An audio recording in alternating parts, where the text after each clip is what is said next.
Hello friends, સ્વાગત છે તમારા બધાનું મારા રસોડામાં. તો આજની રેસીપી છે વઘારેલો રોટલો, જે ખૂબ જ ક્વિક બની જાય છે, ઇઝી છે અને ખાવામાં ખૂબ જ ટેસ્ટી છે. અને કાઠિયાવાડનો વઘારેલો રોટલો તો ફેમસ છે જ. તો ચાલો આપણે આજે વઘારેલો રોટલો બનાવીશું. તેના માટે જસ્ટ એક રોટલો ટાઢો લેવાનો છે, ગરમ રોટલો નથી લેવાનો. ડુંગળી, ટમેટું, બસ રેગ્યુલર જે મસાલા હોય છે તે, અને દહીં અને છાશ, બસ એટલા જ ઇન્ગ્રીડિયન્ટ્સથી બની જાય છે ક્વિક. 10 મિનિટમાં જ ફટાફટ બની જાય છે. તો ચાલો રેસીપી સ્ટાર્ટ કરીશું.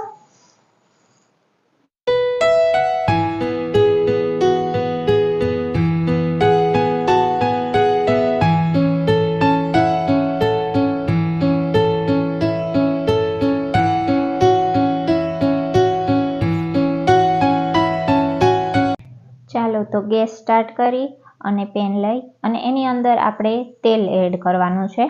તેલ અંદાજિત 3 થી 4 ચમચી, અને જો પાવરાનો યુઝ કરતા હોય તો 2.5 થી 2.5 પાવરા જેટલું તેલ લેવાનું છે.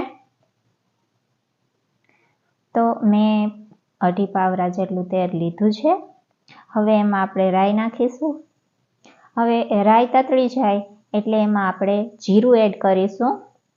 જીરું અને મીઠા લીમડાના પાન નાખીશું થોડા. હવે આપણે તેમાં એક ડુંગળી સમારેલી લીધી છે, મીડિયમ સાઇઝની ડુંગળી લીધી છે. હવે ડુંગળીને સરસ સાતળીશું તેલમાં. ડુંગળી સરસ સતળાઈ જાય એ પછી આપણે તેની અંદર મરચું, આદું અને લસણ તેની પેસ્ટ લીધી છે. જો તમને લીલા મરચુંની તીખાશ ન ભાવતી હોય તો તમે એવોઇડ કરી શકો છો.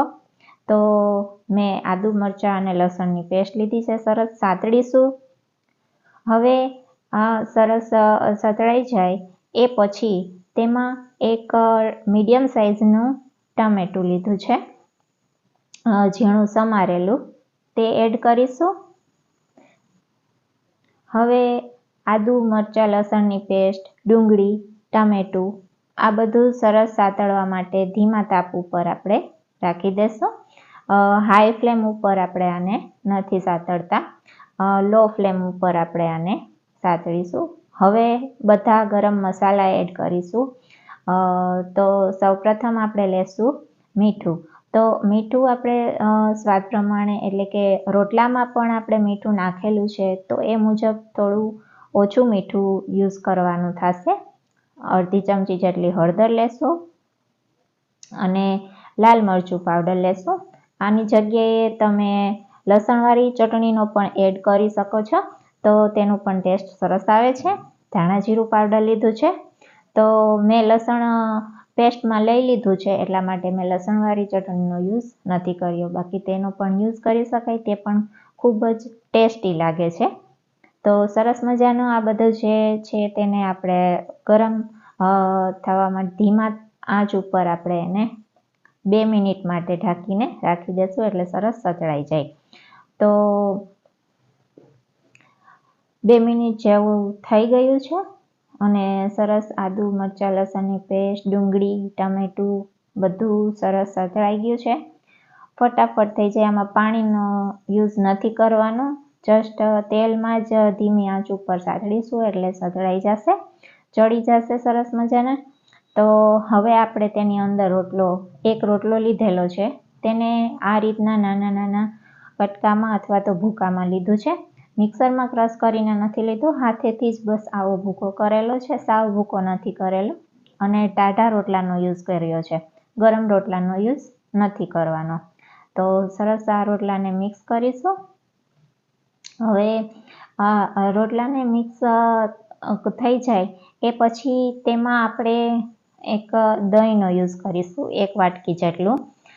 ખાટું દહીં નહીં અને મોળું પણ નહીં, મીડિયમ દહીં લીધેલું છે.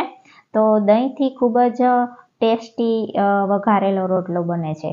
જે કાઠિયાવાડી સ્ટાઇલથી રોટલો બનાવવામાં આવે છે તેમાં દહીંનો યુઝ થાય છે. તો તેનાથી વઘારેલા રોટલાનો ટેસ્ટ ખૂબ જ સરસ આવે છે. જો તમે ખાલી છાશથી રોટલો વઘારતા હોય તો તમે એક વખત દહીંનો યુઝ કરીને ટ્રાય કરજો, તો તમને પણ તેનો ટેસ્ટ જરૂરથી ગમશે. તો મેં દહીં મિક્સ કરી લીધું છે સરસ મજાનું. તો હવે આપણે તેમાં 1 ગ્લાસ જેટલી છાશ એડ કરશું. તો છાશ પણ બસ મીડિયમ જ લીધી છે, નહીં મોળી નહીં બહુ ખાટી, એટલે કે મીડિયમ છાશ લીધી 1 ગ્લાસ જેટલી. હવે વઘારેલો રોટલો તો છાશમાં જ આપણે બનાવીએ છીએ, તેમાં પાણીનો યુઝ કરવામાં આવતો નથી, જેનાથી છાશ દહીંથી તેનો ખૂબ જ સરસ મજાનો ટેસ્ટ આવે છે, એક સરસ મજાનું ફ્લેવર આવે છે.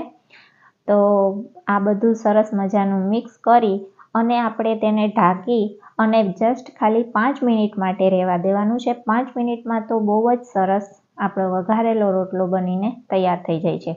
એકદમ ક્વિક ઇઝી રેસીપી છે. જ્યારે પણ તમારી પાસે એક રોટલો બચેલો હોય ટાઢો, તો આ રેસીપી ખૂબ જ સરસ છે, ખાવામાં ખૂબ જ ટેસ્ટી છે. તો તમે જોઈ શકો છો 5 મિનિટની અંદર જ આપણો વઘારેલો રોટલો બનીને તૈયાર છે. જે લુકવાઇઝ તો એકદમ યમી છે જ, પણ ખાવામાં એનાથી પણ બહુ જ યમી હોય છે, ખૂબ જ ટેસ્ટી હોય છે આપણો કાઠિયાવાડી વઘારેલો રોટલો.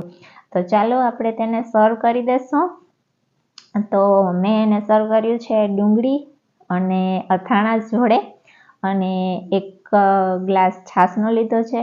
બસ હવે આની જોડે શાક રોટલીની પણ જરૂર પડતી નથી, એટલે કે ખાલી વઘારેલો રોટલો તમે ખાશો ને તો પણ તમને એમ થશે કે નહીં, બસ આની જોડે બીજું કાંઈ જોઈએ નહીં.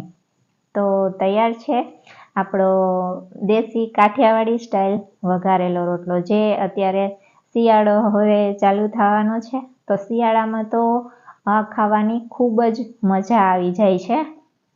તો તમે પણ તમારા ઘરે ટ્રાય કરજો અને મને કોમેન્ટમાં જણાવજો કે તમને મારી રેસીપી કેવી લાગી, મારો વિડીયો કેવો લાગ્યો.